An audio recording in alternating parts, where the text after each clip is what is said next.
Olá, este é um trabalho da disciplina de Geometria Analítica, produzido pelas alunas Liz Moreira e Marcele Homem, do curso de Engenharia de Computação da UFSC. Vetores. Grandezas escalares e vetoriais.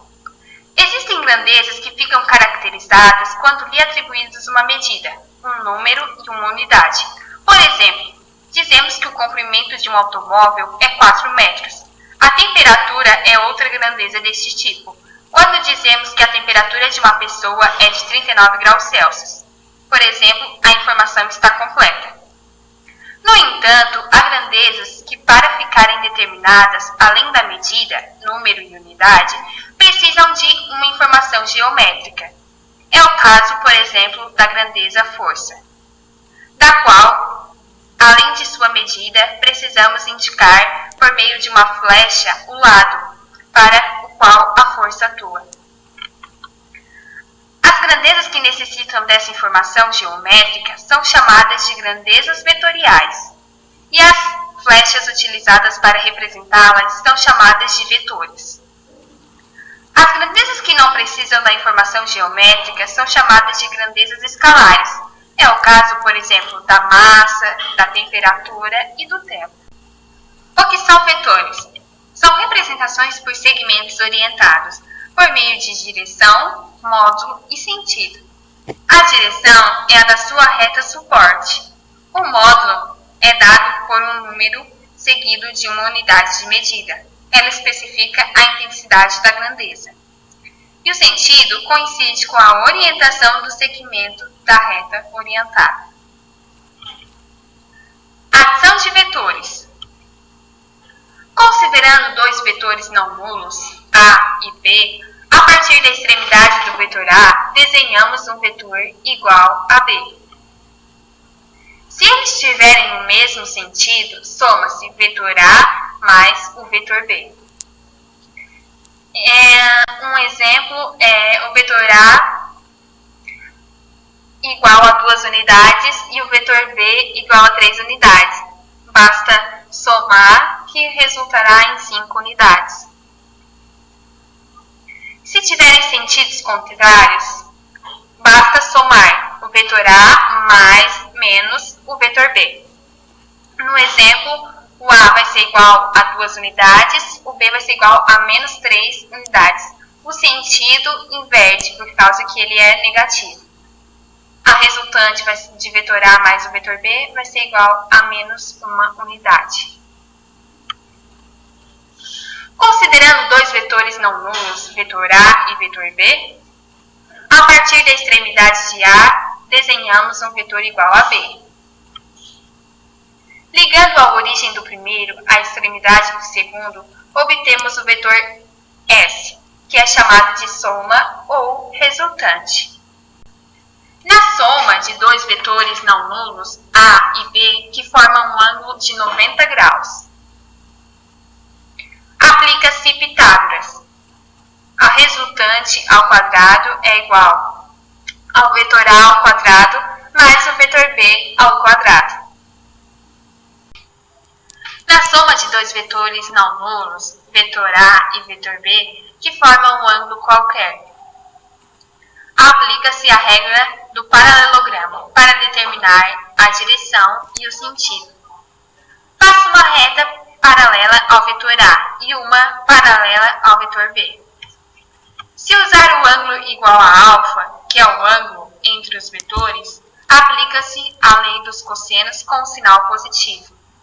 A resultante ao quadrado vai ser igual ao vetor A ao quadrado mais o vetor B ao quadrado mais 2 vezes o vetor A pelo vetor B vezes o cosseno de alfa. Já se for usar o ângulo θ, aplica-se a lei dos cossenos com sinal negativo. Adição de mais de dois vetores.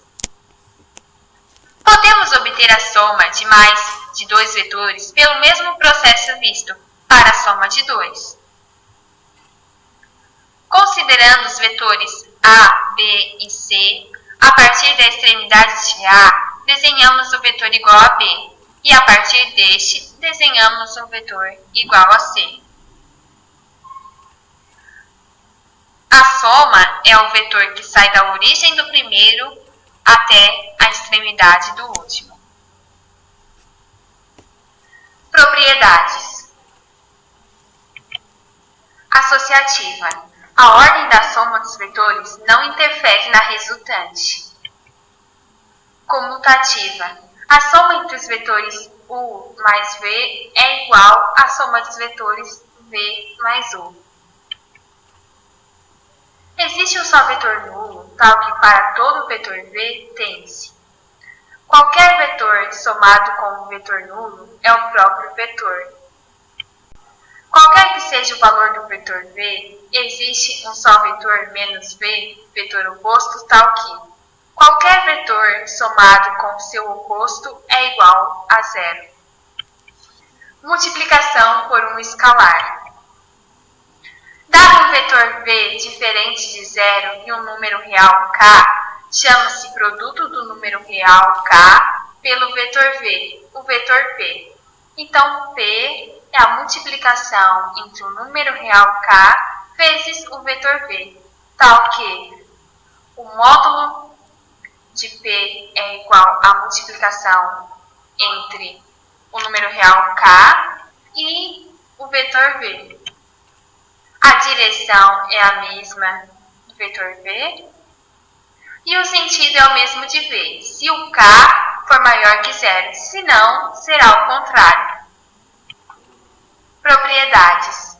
Se V é um vetor qualquer e A e B são números reais, temos A vezes o vetor vezes a constante é igual a A vezes B vezes o vetor. A soma entre os dois números reais que multiplica o vetor é igual ao número real A vezes o vetor mais o número real B vezes o vetor, que faz o processo de distributiva. E 1 vezes o vetor é o próprio vetor. Produto escalar. Dados os vetores U igual a x1, y1 e V, x2, y2, a representação é U escalar V. U escalar V é igual a x1 vezes x2 mais y1 vezes y2. Exemplo. Se U for igual a 2 e 3 e o V for igual a 4 e menos 1, determine U escalar V. Então, temos que o U escalar V é igual a 2 vezes o 4 e 3 vezes menos 1, que vai resultar em 8 e menos 3, em 5. Propriedades. Dados os vetores U, V e W quaisquer e K pertencem aos reais, U vezes U vai ser igual a zero, se e se somente se o vetor U for igual a zero, ou seja, tem que ter os pontos x1 e y1 igual a zero. Comutativa. U vezes V é igual ao vetor V vezes o U. Distribuição em relação à adição de vetores. U vezes V mais W é a mesma coisa que fazer a distributiva. U vezes uma constante que multiplica o vetor é igual a constante vezes U que multiplica o vetor V mais U que multiplica a constante K pelo vetor V, fazendo também a distributiva. U vezes o próprio U é igual a U ao quadrado. U mais V ao quadrado é a mesma coisa que o quadrado do primeiro mais 2 vezes o primeiro pelo segundo mais o quadrado do segundo. Produto vetorial. A notação entre dois vetores, o vetor A e o vetor B, é A vetorial B, que é igual a n chapéu, que multiplica o vetor A pelo vetor B vezes o seno de θ, em que θ é a medida do ângulo de A e B. O teto ele varia de 0 graus a 180 graus. N chapéu é um vetor unitário perpendicular tanto ao vetor A quanto a B. O resultado depende da orientação do espaço vetorial, das coordenadas I, J e K. Propriedades. Anticomutativo A vetorial B é igual a menos B vetorial A. Distributivo A vetorial, a soma entre os vetores B e C é igual a A vetorial B mais A vetorial C.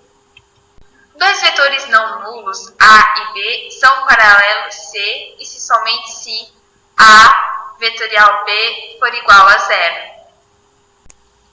Aplicação de matrizes na computação. Exemplo 1. Aplicação de matrizes em banco de dados. Banco de dados são um conjunto de registros que estão relacionados entre si.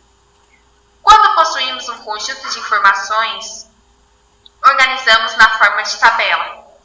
A figura mostra, por exemplo, a tabela ID aluno, possui seus campos e está relacionada com a tabela filiação aluno, nas quais identificamos a formação de uma matriz. Exemplo 2. Aplicação de matrizes em planilhas eletrônicas. As planilhas eletrônicas são tabelas que contêm linhas e colunas. Por meio das planilhas, podemos realizar diversas operações, usadas em situações do cotidiano das pessoas em geral, não apenas para o profissional da área de computação. A figura mostra uma planilha que calcula a média de determinados alunos. Exemplo 3. Aplicação de matrizes em programação. Estrutura de dados composta. Usa-se matrizes quando se tem declaração de variáveis indexadas. É um conjunto de variáveis do mesmo tipo, referenciadas pelo mesmo nome e que armazena valores distintos. A sua distinção se dá pela divisão da variável, possuindo uma posição de armazenamento dentro do seu conjunto, através de x e y, que seriam as colunas e as linhas. Na figura temos que a variável A assume diversos valores, que variam de acordo com a coluna e com determinada linha.